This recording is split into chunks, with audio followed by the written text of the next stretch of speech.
Programación especial. Semana de la Fe. Confianza en Dios y en su paz. Cristovisión te invita a descubrir la grandeza y pluralidad de nuestra Iglesia. Programación especial. Semana de la Fe.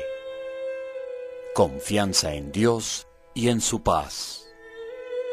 Cristovisión te invita a descubrir la grandeza y pluralidad de nuestra Iglesia. Conversatorio Humane Vitae. Muy buenas noches, amables televidentes de Cristovisión. Créanme que estoy muy contento de estar con ustedes y sobre todo muy agradecido de que me reciban en su casa, porque es eso. Y ustedes me reciben en su casa para que yo les cuente una historia. Dentro de esta Semana de la Fe, lo más apropiado es hablar de experiencias de fe. Pero atención, cuando yo hablo de experiencias de fe no me estoy refiriendo solamente a alguna experiencia muy especial en una peregrinación o en la celebración de una misa. Hay otro tipo de experiencias que la fe nos hace vivir. Y es la que les vamos a contar con los testimonios de estas personas que me acompañan. Está a mi derecha Fernando, después está Catalina y luego está Amparo. Con ellos tres vamos a conversar sobre una experiencia de fe que yo recuerdo haberla publicado en la revista Vida Nueva. Fue una crónica interesantísima y a mí particularmente me marcó cuando por primera vez, hace algo así como 35 años, yo la conocí. La recordé hace poco para la revista y allí apareció publicada. Y apareció como una ruptura hecha por una comunidad. Porque la fe obliga a romper. Yo creo que no hay experiencia de fe que no implique eso, una ruptura. Pero no soy yo quien se lo va a decir a ustedes.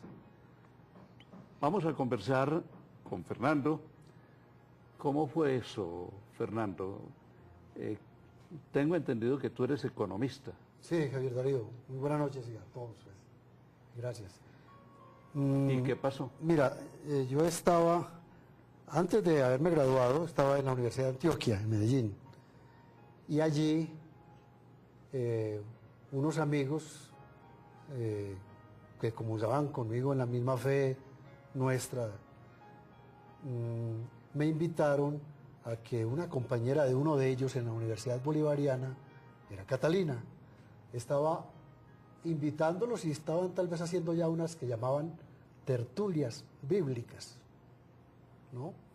Y fui a participar en esas tertulias bíblicas y fue un acercamiento en el que conocí primero que todo a Catalina y luego cuando ella compartió con nosotros también su experiencia y su vida de fe a través de esas tertulias bíblicas, tuvimos la oportunidad de conocer al doctor Hernán Vergara, el papá de Catalina.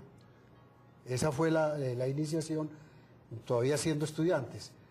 El caso es que llegó un momento en 1976, ya me había graduado y era profesor en la Universidad de Antioquia, cuando hubo la invitación del doctor Hernán a ir a la finca de él, a que resolviéramos, a que estudiáramos los problemas de iglesia y sentí que allí había una invitación a un cambio fundamental de vida, que resulta que era necesarísimo para mí.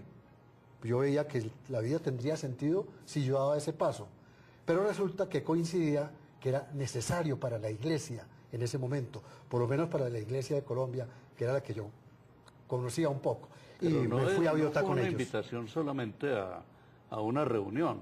Fue una invitación. Era algo más. Era algo más, porque resulta que nos renunció cada uno de nosotros a lo que estaba. Yo renuncié a mi universidad y del todo, pues, y cogí mis bártulos, mis compañeros de universidad despidiéndome, conmovido de que me iba, mis amigos. Con tus bártulos de Medellín. De Medellín a Biotá, Cundinamarca. A Biotá. Donde tenía el doctor Hernán Vergara una finca donde ya estaba viviendo Catalina. Un cambio fuerte.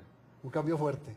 Sí. Pero confiaba, tenía la esperanza que eso le daría sentido a mi vida y que el doctor Hernán estaba allí marcando un camino para la iglesia también y por tanto para el mundo. O sea, la fe obliga a hacer cambios como ese, dejar todas las cosas que se tienen e irse para otra parte. ¿Te pasó a ti también, Amparo? Sí, Javier Darío. Yo era estudiante de Derecho, tenía un trabajo, estaba programando un matrimonio y vivía con mi familia. Una amiga católica me invitó a conocer un católico psiquiatra que podría explicarme la problemática de la política y de la fe. ¿Qué hacer un católico con la política? Y pues era la problemática de la universidad. Entonces yo dudé un poco por lo del psiquiatra, pero pasó un tiempo y acepté la invitación y verdaderamente quedé muy sorprendida de lo que encontré.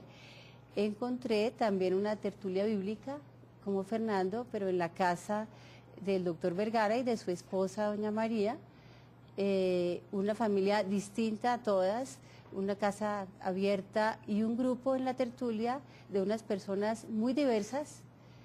No veía yo un grupo ni de jóvenes, ni de personas de más edad, ni de universitarios, sino que era una mezcla, pero todos muy comprometidos y muy pensando en la problemática de la iglesia alrededor del Evangelio.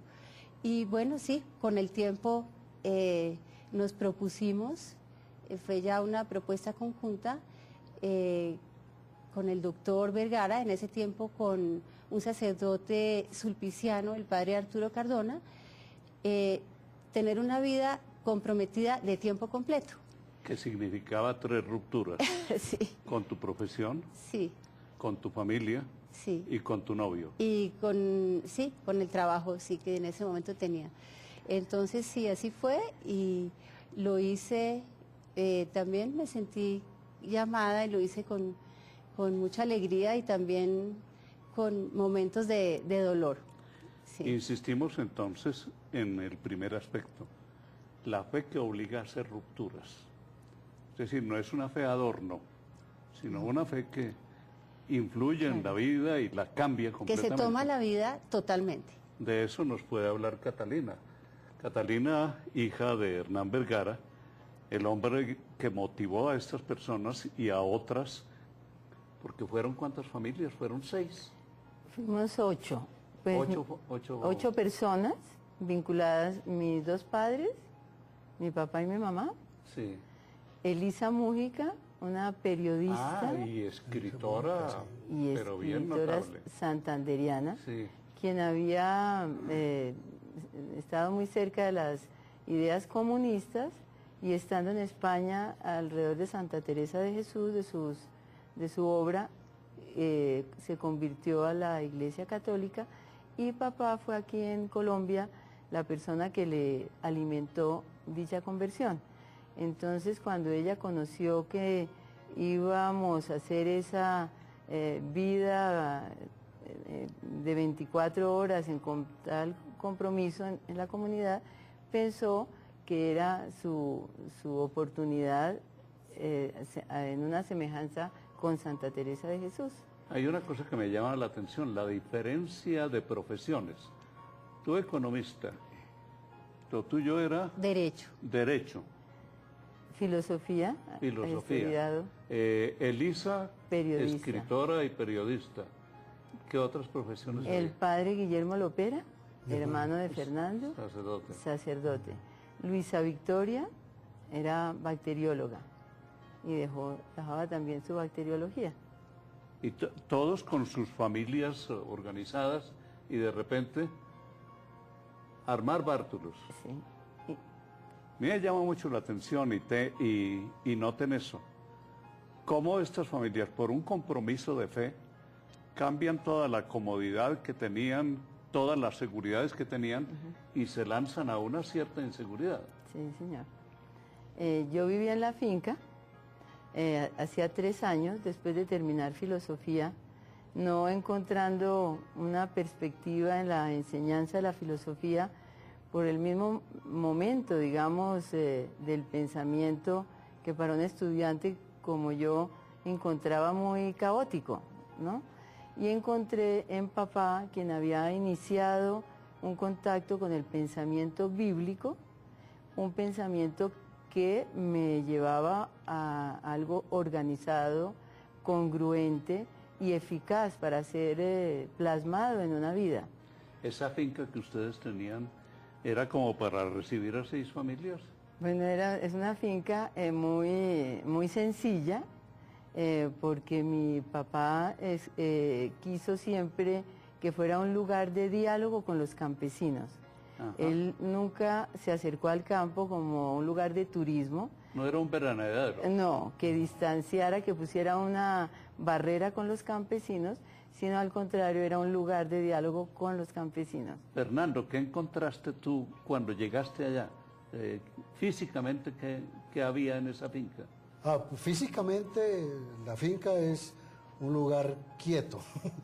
En este momento tal vez corre un poco más de brisa en Biotá, pero en ese momento no corría brisa. Todo quieto. Todo quieto, era como ver era como una panorámica muy dispuesta pues para la contemplación desde ese punto de vista, pero también para lo que el doctor Hernán llamaba la parresia, porque era un lugar adusto, áspero, pero yo había conocido el lugar también un poco antes, 2 años antes, en el 75, entonces yo tenía ya un vínculo entrañable con él, porque había estado 3 meses allí, haciendo también una experiencia con el doctor Hernán, con Catalina, que estaba allá, y con Julián Suárez, que también estaba allá, y eso me había acercado a la vida del trabajo, al conocimiento de la rudeza del trabajo campesino, pero las riquezas que salen de ese contacto real con el campo. Lo que yo me pregunto es si al llegar a un sitio de esos, hace uno los contrastes, la tranquilidad, el calor del hogar, las comodidades del hogar, y de repente se encuentra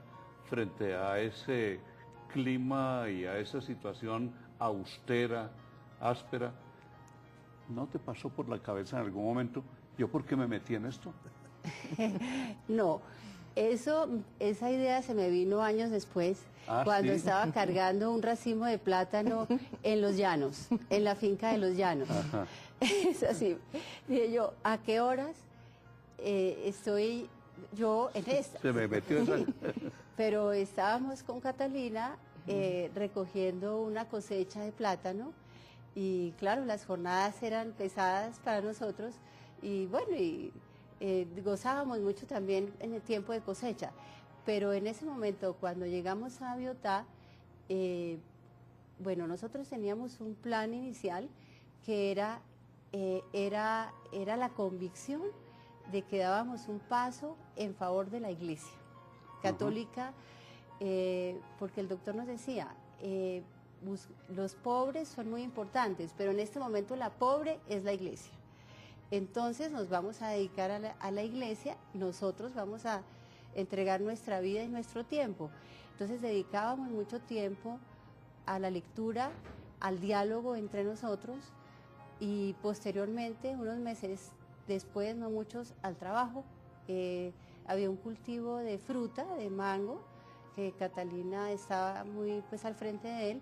Entonces nos empezamos a vincular con las cosechas, con las ventas de la fruta, de qué íbamos a vivir, pero en ese primer tiempo nos concentramos muchísimo en la oración, hacíamos ayuno también, recibíamos gente de Bogotá que nos iba a ver, el doctor empezó a recibir pacientes, algunas personas. Ajá. Entonces nos empezamos a vincular con la psiquiatría del doctor Hernán Vergara, que era muy especial, muy personalizada, muy de la vida diaria, ¿no? Háganse ustedes la idea, 8 familias que se ponen en esa situación, creo que el doctor Hernán hablaba de una situación de emergencia. Y todos juntaban sus emergencias allí, porque todos estaban estrenando vida. Y todos habían dejado atrás una vida profesional, una vida familiar, una vida afectiva, que tenían ya organizada, y de repente se desorganiza todo. ¿Sintieron esa sensación de desorganización y de que tenían que volver a comenzar como de cero? ¿Tú qué dices, Fernando? Le cuento, Javier Darío. Pues yo me acuerdo mucho en esa ida a Santo Domingo, así se llama la finca a la que fuimos, en Biotá, finca Santo Domingo. Nosotros habíamos escuchado, bueno, había leído yo que San Antonio, el abad primero de los abades que tuvo de los monjes, cuando le preguntaron a usted a qué se fue al desierto, él había dicho, yo me voy a ir a buscar el demonio. Pero en ese sentido de que, por ejemplo, nosotros cuando llegamos ahí, nos encontramos con la convivencia, lo que es la vida comunitaria entre nosotros. Eso fue un descubrimiento. Entonces es un descubrimiento. Con los conflictos, con los ensimismamientos de cada uno, con las confrontaciones del espíritu a la real comunicación y con las opciones que uno a diario tenía que tomar. Uno no ha hecho una opción el 16 de enero del 77, me fui a esta comunidad y ya la hice de por vida, no. Eso el 17 había que confirmar la opción y el 18 cada día era una situación donde uno daba fe de que el proceso comunitario que se estaba generando allí era de Dios y que me le apuntaba. Catalina, estamos hablando de algo que sucedió hace 35 años. Sí, señor. ¿Todavía se mantiene? Completamente. ¿Así? Es decir, el espíritu en el que llegamos allí, es que estaba pensando en tu pregunta, en que yo diría que ese hecho caótico que tú imaginas, novedoso, cosa que sí sucedió, el encuentro personal entre nosotros, el acomodarnos a tener en cuenta a los otros totalmente para la vida de cada uno, eso es algo muy trascendente en la vida de cada uno, porque uno finalmente toma sus decisiones bajo su exclusiva responsabilidad ya cuando va siendo mayor de edad. Aquí era integrar a otras 7 personas para mis decisiones. O sea que ese era un hecho muy difícil. Pero lo que se continúa, estaba yo pensando, que hubo un punto, una perla preciosa que papá nos transmitió, y era la necesidad de la iglesia. Ese me parece que es un punto que tendremos que desarrollar. Sí, Por lo pronto, a mí me parece importante que los televidentes se formulen esa pregunta. ¿Ustedes, por compromiso de fe, se sentirían capaces de hacer eso?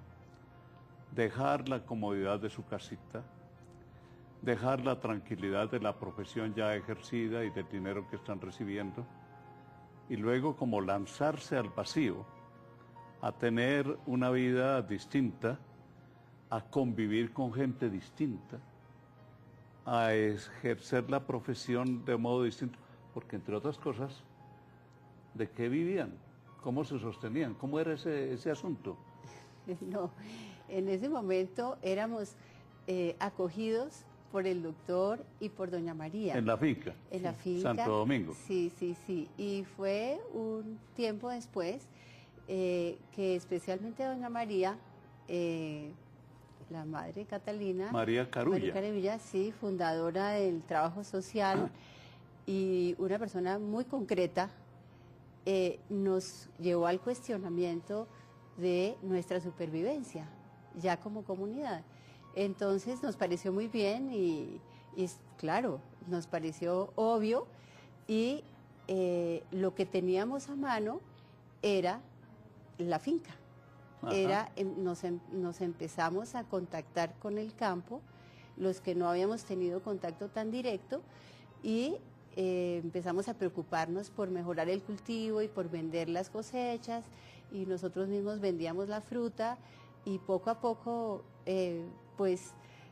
ya nos pudimos sostener nosotros con nuestra nuestro trabajo dentro de la comunidad. Se me ocurre que un economista en esas situaciones se dará cuenta de que la economía es muy distinta en los libros Muy distinta. a la economía aplicada en una finca.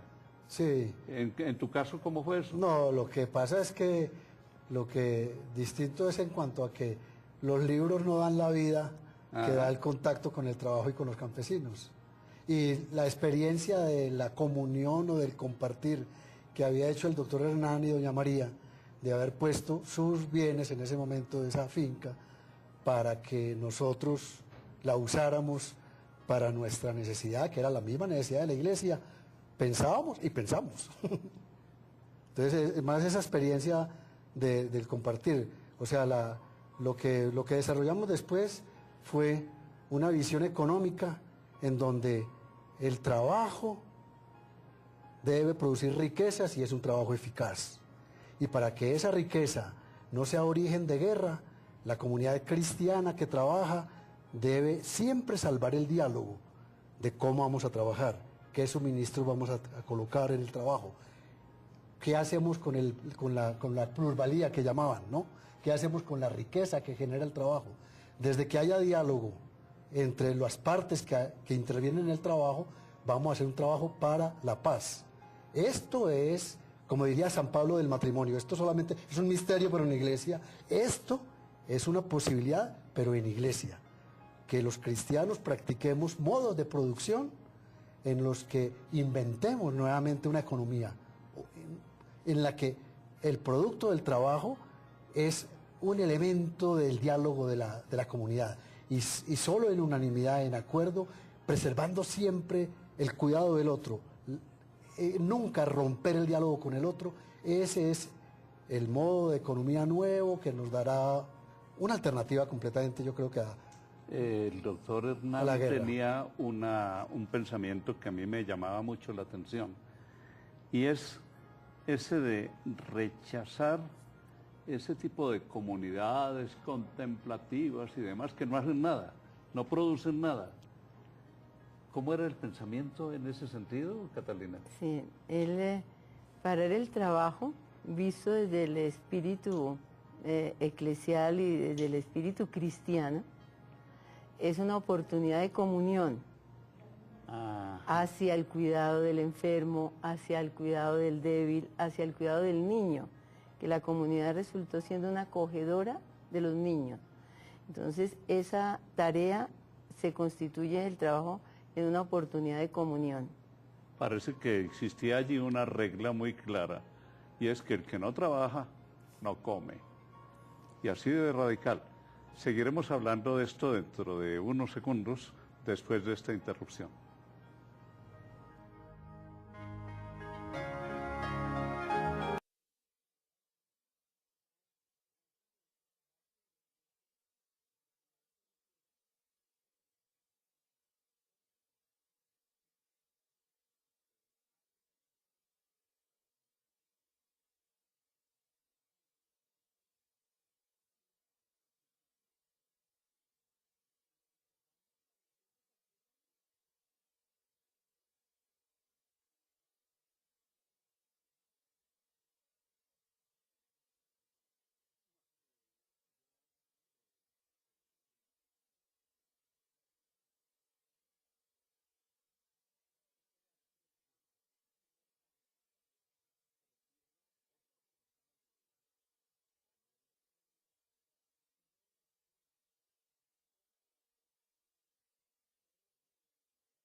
Continuamos con esta apasionante historia.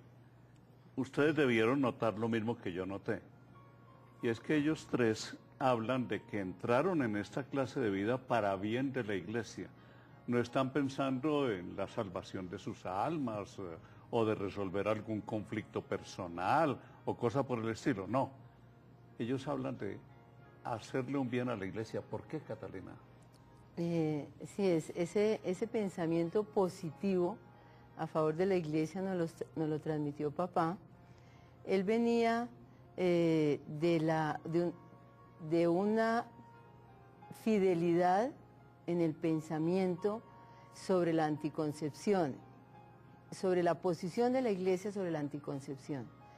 Él consideraba que era un pensamiento, para quienes lo habían admitido, que reducía al hombre a su condición, en su inteligencia en la animalidad, más no en su inteligencia psíquica y del espíritu, todas las posibilidades del hombre, que por medio del diálogo, de la comunicación, del vínculo, del amor, pueden llegar un hombre y una mujer a respetar esa participación de Dios en la creación de una nueva vida humana. O cuando por hechos totalmente violentos se concibe un hijo, amar a ese hijo igualmente como un hijo de Dios, como el mejor pensado y planeado por sus padres. Entonces él, inclusive antes de la encíclica Humane Vitae, ya había analizado el problema y había publicado un libro, El complejo del ayo, donde había advertido a los creyentes en Colombia y en el mundo y a los ciudadanos colombianos que nos estaban proponiendo la anticoncepción, y el espíritu de la anticoncepción pues es el mismo del aborto, ¿no? Es finalmente impedir el nacimiento o la participación de Dios en la creación de un nuevo ser humano. Él entonces nos había advertido a todos el inconveniente para nuestra vida espiritual, para nuestra vida nacional, para nuestra vida eclesial, de aceptar ese concepto. Pero le fue muy mal.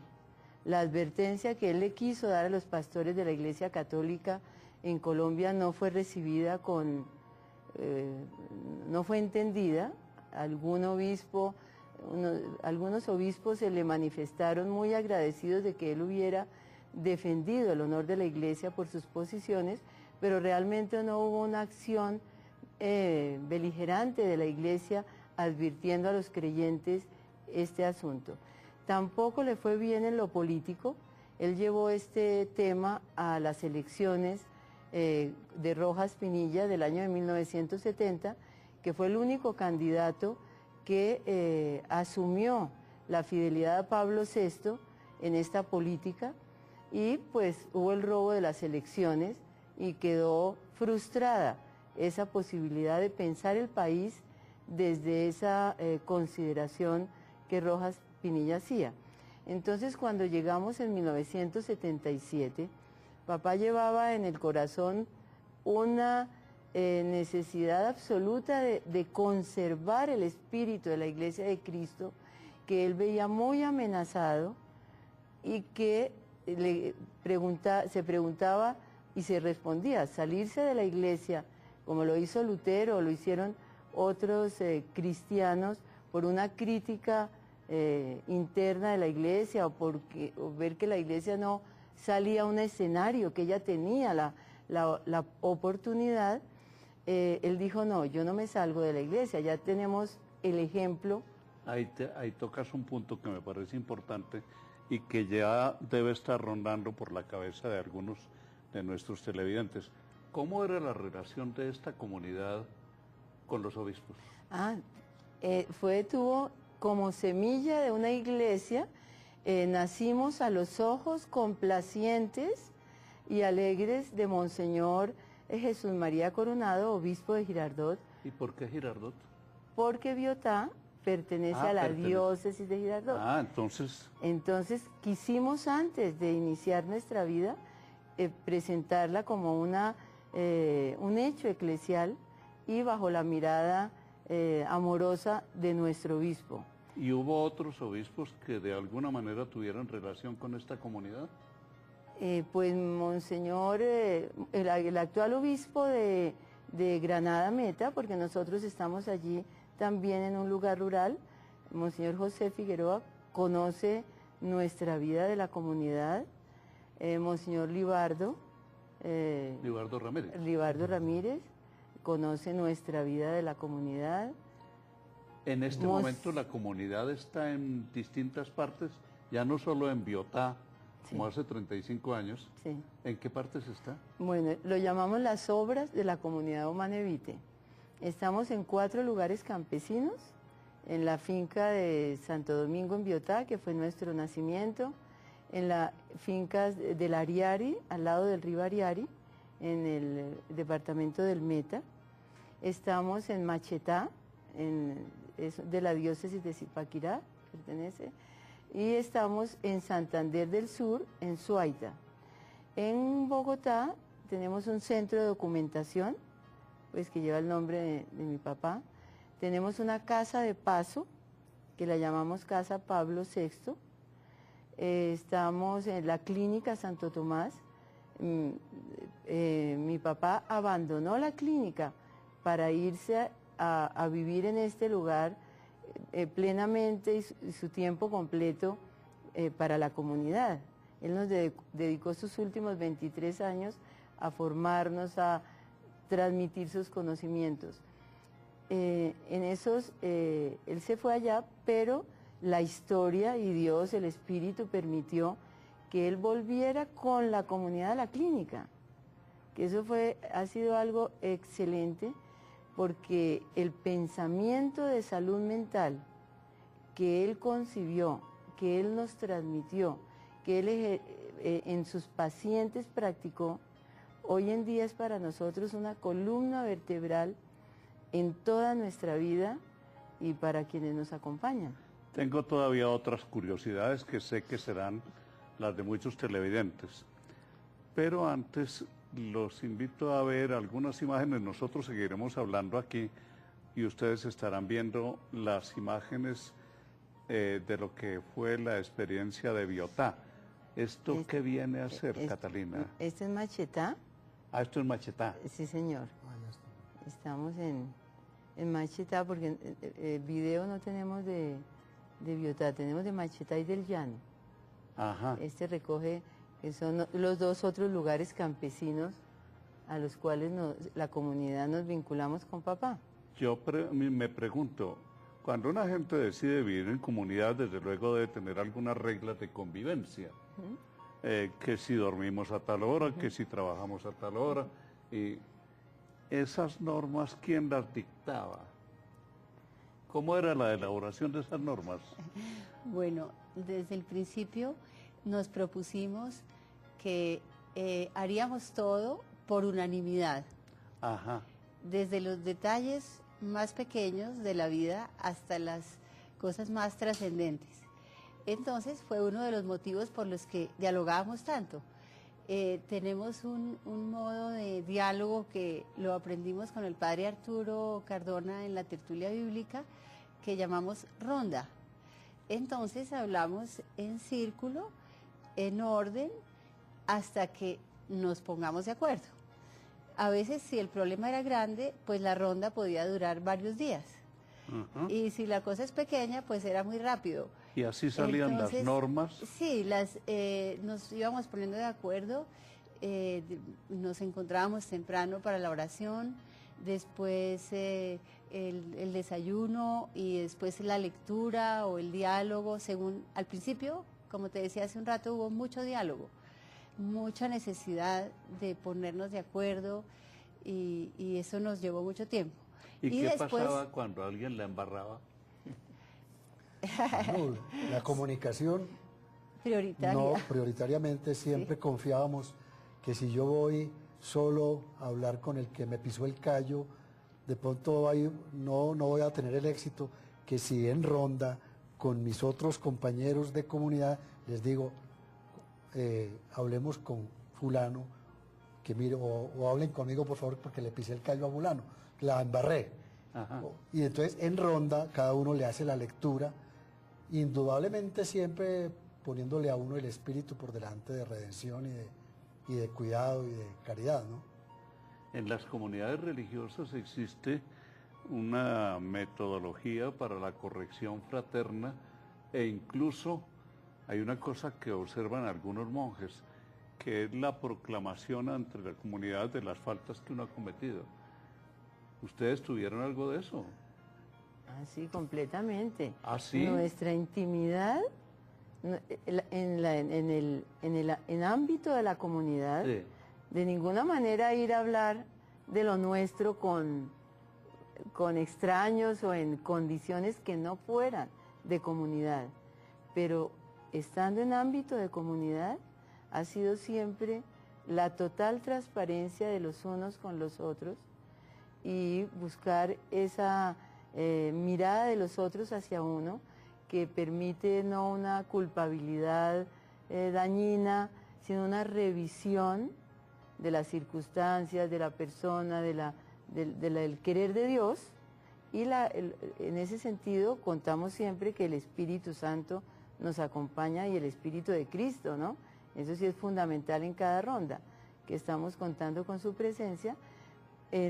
Los otros son para mí y yo soy para los otros, esa presencia de Dios, los unos para los otros.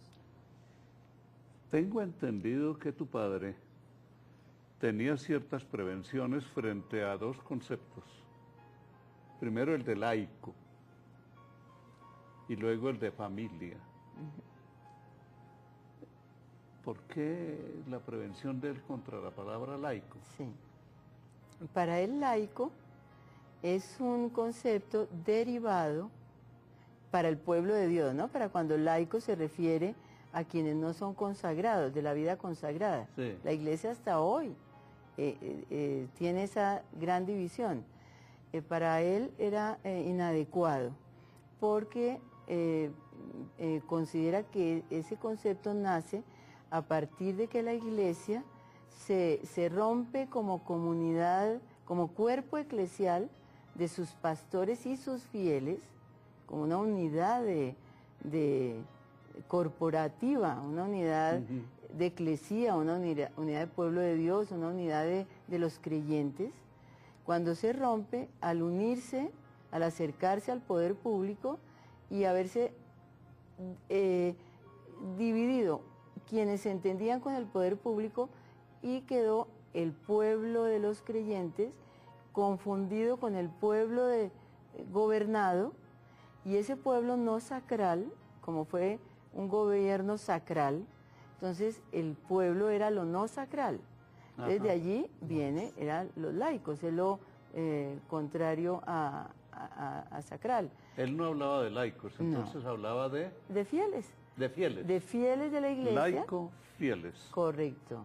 Donde hay donde la diferencia de los gobiernos, que son gobernantes y gobernados bajo derechos y deberes, en la Iglesia para él era el pastor con sus fieles, donde hay un vínculo de amor y donde hay una dirección del pastor, pero donde asegurando siempre el amor. Había otro problema con la palabra familia, sobre todo con una cierta retórica que hay que dice que la familia es la semilla de la Iglesia, algo por el estilo. Sí, él era muy crítico en el sentido de que se afirmara que por el hecho de ser bautizado o por el hecho de que hubiera una familia católica, entre comillas, ya era el hecho fundamental, célula fundamental de la Iglesia. Decía, no. La Iglesia produce familias. La Iglesia, fuente de vida de fe. La Iglesia una, todos unidos, pastores y fieles. El concepto de San Ignacio de Antioquía, nada sino el obispo. La Iglesia una a la que debemos llegar produce familias. Y produce familias de fe. Pero la familia en sí misma no produce iglesia, porque la familia es un hecho natural que lo encontramos en cualquier cultura. y de cualquier cultura. O sea, necesariamente no se puede considerar obvio que el hecho de que la familia produzca la fe. La fe es un hecho que tiene que ser optado y que una persona de una familia puede optar por la fe, o todos, pero no que por ser una familia ya la consideremos una célula eclesial. Él veía en eso un riesgo, porque si se da por hecho, pues no se lucha para encontrar caminos de fe. Hay otro hecho que lo consideraremos en el segmento siguiente, y es este. El grupo nació como una especie de protesta a esa fe vivida como adorno, y la fe no puede ser un adorno. De eso hablaremos dentro de unos instantes.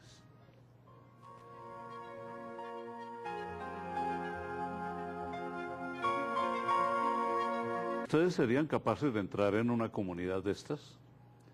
¿Cuáles son los pensamientos que se les han venido a lo largo de esta emisión? Claro, estamos hablando de la fe, pero fíjense qué concepción distinta y vital sobre la fe.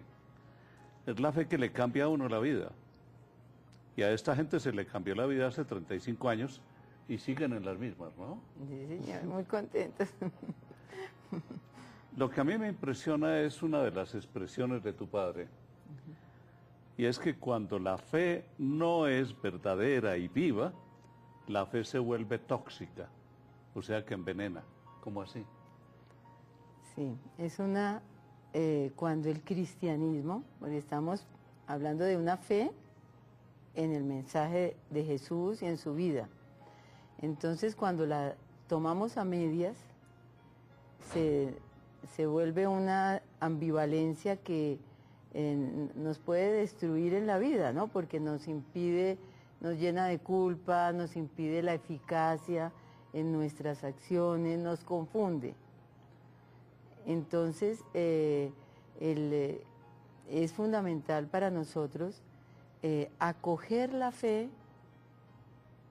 en Cristo, acoger la vida como Cristo la ama, nuestra y de nuestros semejantes, en la totalidad y en la profundidad y por una opción.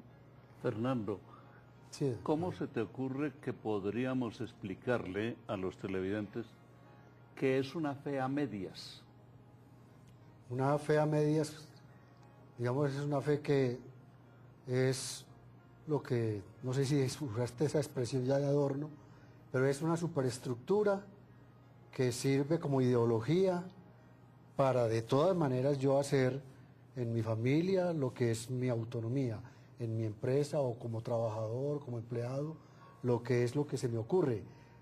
Pero la fe a medias de pronto es el rito o es la norma o posiblemente hasta a veces los rezos, pero no es una fe en donde se juegue completamente la apertura a la propuesta que vino a hacer Jesús de Nazaret, que tiene que ver completamente con aceptar al otro, al prójimo, tal como se nos presenta. Para nosotros históricamente fue Humane Vitae de Pablo VI, porque Pablo VI propuso a los matrimonios la acogida de la vida, la apertura a la transmisión de la vida. Ajá. Y en ese sentido se identifica como cuando, por ejemplo, aquí estamos conversando usted y yo. Si alguien viene y nos interrumpe, nuestra actitud, ¿cuál ha de ser? ¿Vamos a recibir este prójimo que viene o hay que estar dispuesto a modificar rápidamente las estructuras que le impiden a uno para poder hacer una acogida real del prójimo? A mí me parece sentir que en ustedes hay una cierta radicalidad, lo cual nos plantearía un problema a los que estamos reflexionando sobre esto. ¿La fe implica una radicalidad? En tu caso, ¿cómo sucedió eso? Pues yo comprendí que Jesús había sido radical. Ajá. Porque si Él no es radical, Él tranza y no se deja matar si era un inocente. Ahí aparece una palabra que me parece importante, utilizaste el verbo transar. Sí, negociar. Hay una fe que se tranza. dice ahora. Sí, que negocia. Que es como echarle agua al vino. Sí, sí. Entonces yo fui comprendiendo que nos adentrábamos, por decirlo así, en comunidad a la vida en la fe y cada momento era un momento de opción. Nos vamos o no nos vamos.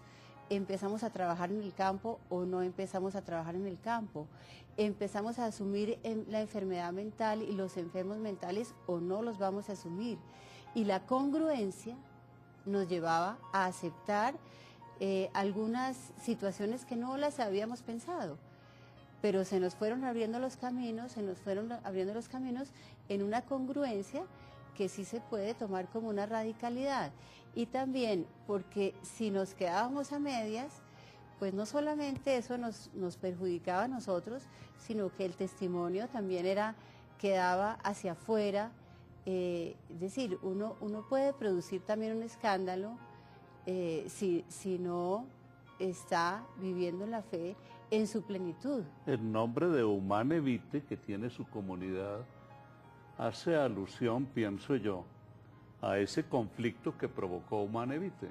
Claro. Que Humane Vitae se vio como una postura muy radical, y en ese momento los que tenían la idea de la fe como una transacción encontraron que la Humane Vitae era demasiado para ellos. Ustedes han entendido que no es demasiado, sino que la radicalidad de Humane Vitae es la misma radicalidad del Evangelio. ¿Entiendo bien?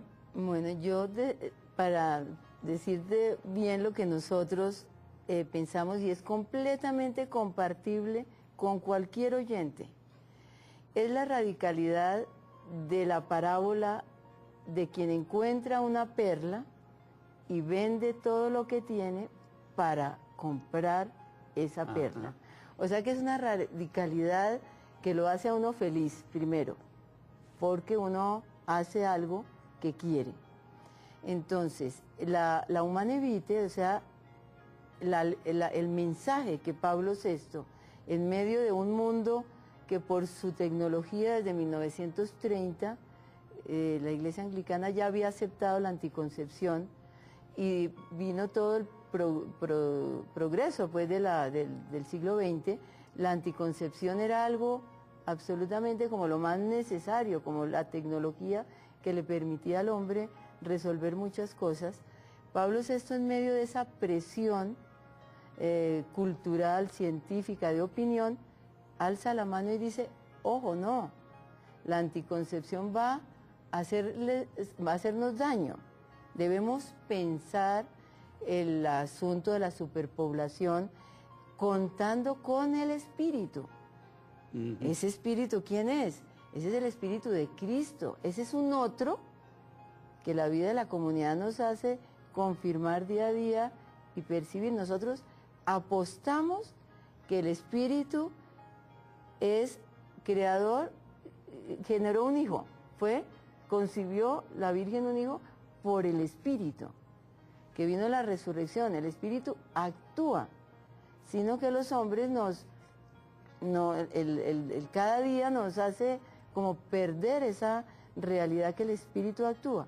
Entonces la Humane Vitae fue una señal de Pablo VI, ojo, las cosas pueden ser pensadas de otra manera si ustedes cuentan con el Espíritu. Dentro de ese esquema de pensamiento se me ocurre pensar, ¿y qué pasaba con los matrimonios?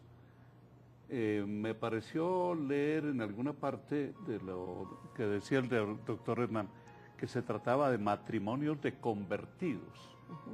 ¿Qué diferencia hay entre un matrimonio común y corriente y un matrimonio de convertidos? Yo le digo, Javier Darío, cuando se habla de la fe a medias... ¿Tú eres casado? No, yo soy soltero. Yo soy soltero, pero es que vengo a esto. Nosotros descubrimos esto. Claro, la Humane Vitae fue rechazada porque en general vivíamos la fe a medias. Pero la fe a medias, pero también la iglesia a medias, es incapaz de recibir la Humane Vitae. Para uno recibir a la Humane Vitae tenía que crearle un nicho. Ese nicho son comunidades de fe que se apoyan. Dicho también en otra forma, un matrimonio católico de creyentes que quiera coger la Humane Vitae para entrar en el ejercicio de acoger Humana Vitae, entran en un proceso de santificación, entran en un proceso de militancia y entran en un proceso generador de iglesia por la militancia en que entran. Eso lo hemos vivido con los amigos matrimonios que han estado alrededor todo de la comunidad, ¿no? Entonces, por eso voy. O también, si yo vivía mi fe a medias, por ejemplo, yo podría decir, bueno, posiblemente yo vivía mi fe mediocre, pero yo por entrar en una congruencia con Humana Vitae, bueno, desde el punto de vista de soltero, pero también desde ese punto de vista se vive completamente esa congruencia, entonces entro en la opción de no tener ya fe a medias, tengo que radicalizar mi fe para poder recibir Humana Vitae. Iba a eso. ¿La vida de los casados que pertenecen a la comunidad se altera en algo?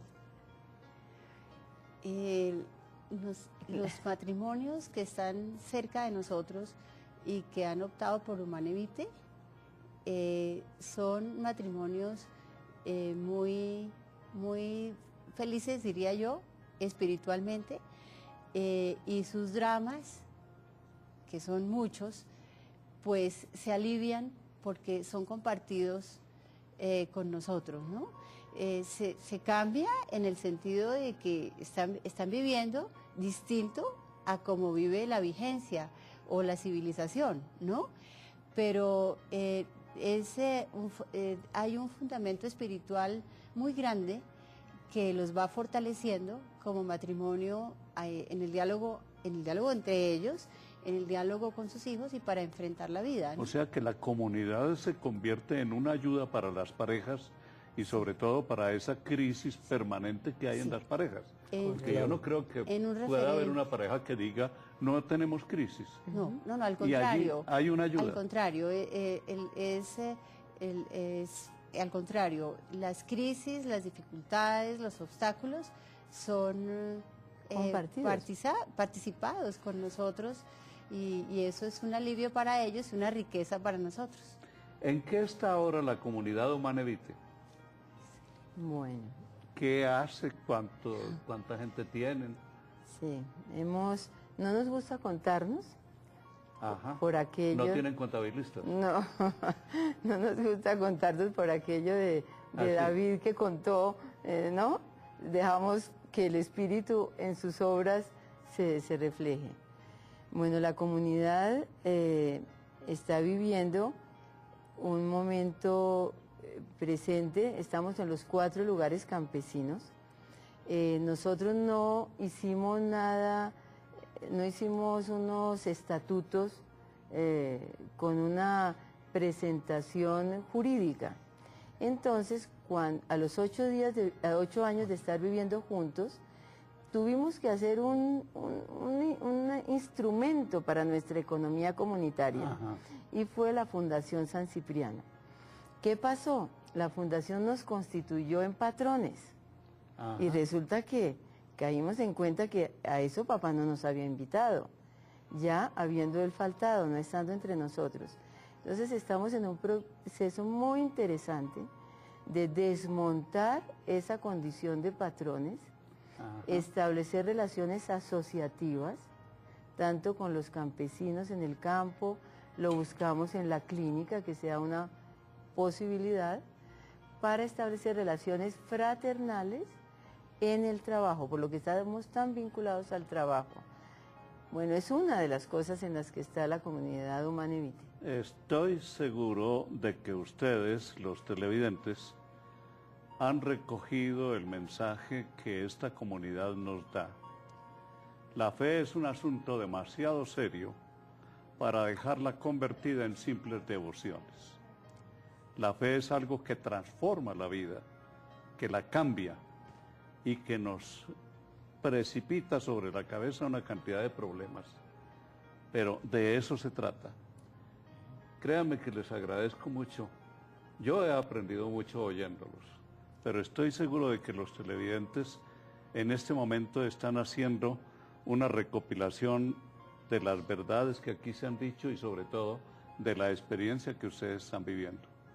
Lo que yo deseo es que esta comunidad se amplíe y que sean muchos los que reciban su beneficio. Muchas gracias. Muchas gracias. Muchas gracias. Y a ustedes muy buenas noches.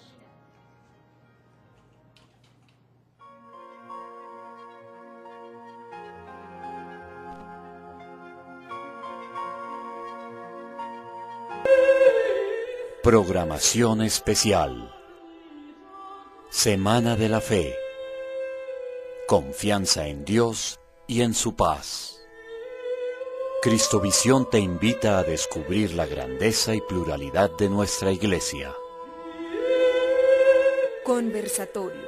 Humane Vitae.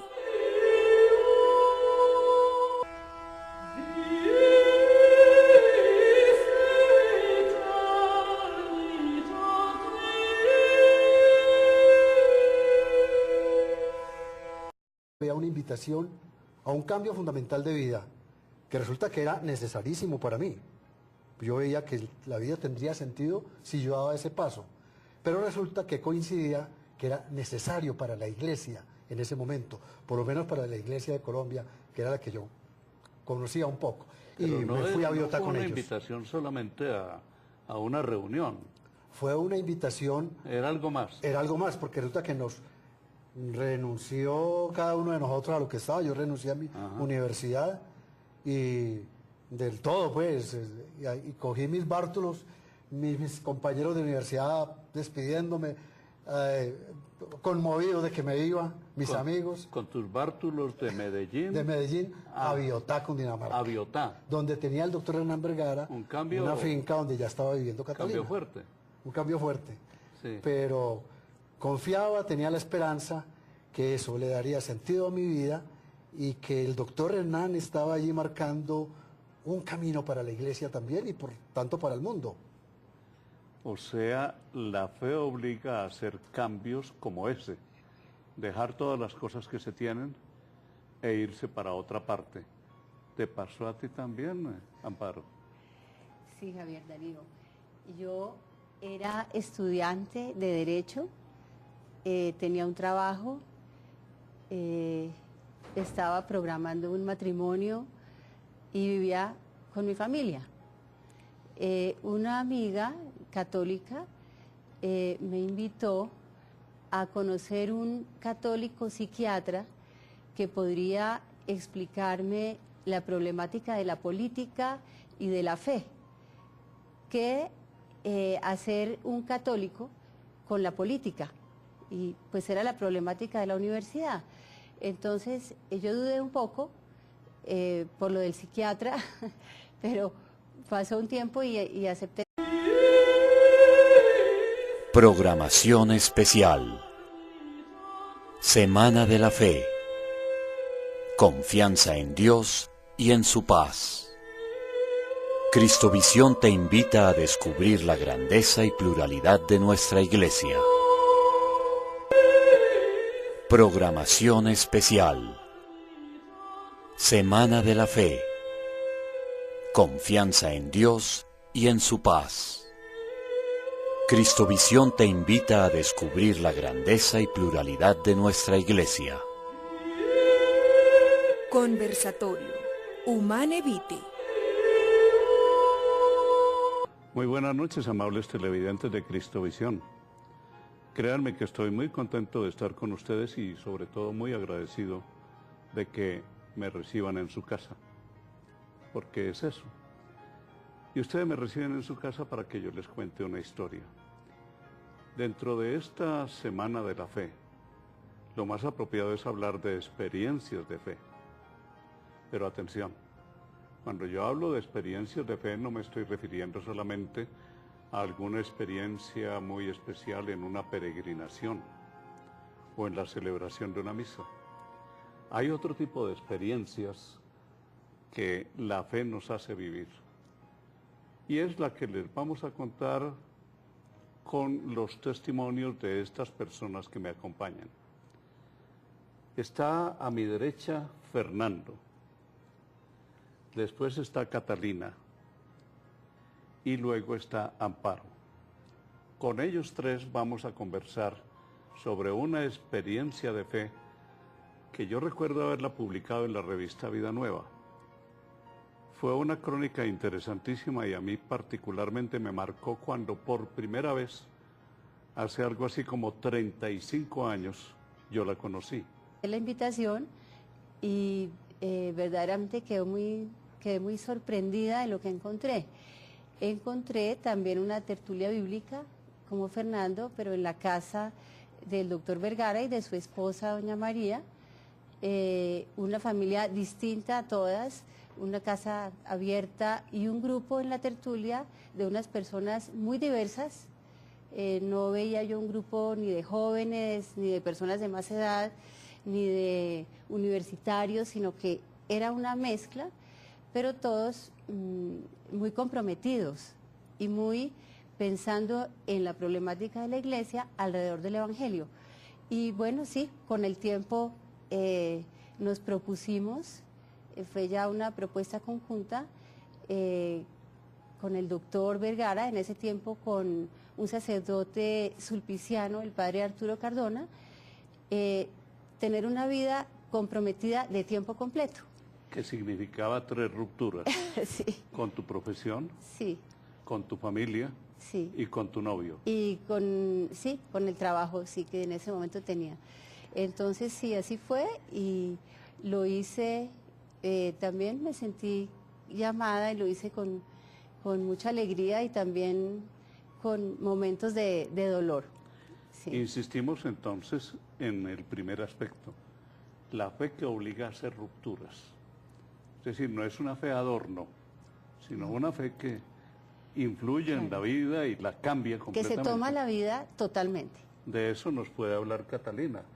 Catalina, hija de Hernán Vergara, el hombre que motivó a estas personas y a otras, porque fueron ¿cuántas familias? Fueron 6. Fuimos 8. Pues, 8 personas vinculadas, mis 2 padres, mi papá y mi mamá. Sí. Elisa Mújica, una periodista. Y escritora. La recordé hace poco para la revista y allí apareció publicada.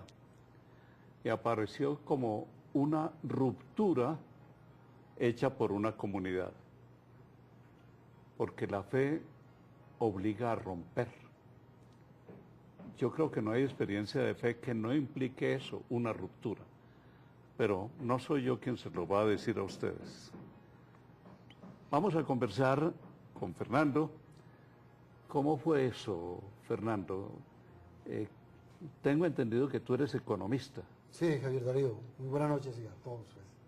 Gracias. ¿Y qué pasó? Mira, yo estaba, antes de haberme graduado, estaba en la Universidad de Antioquia, en Medellín. Y allí, unos amigos que comulgaban conmigo en la misma fe nuestra,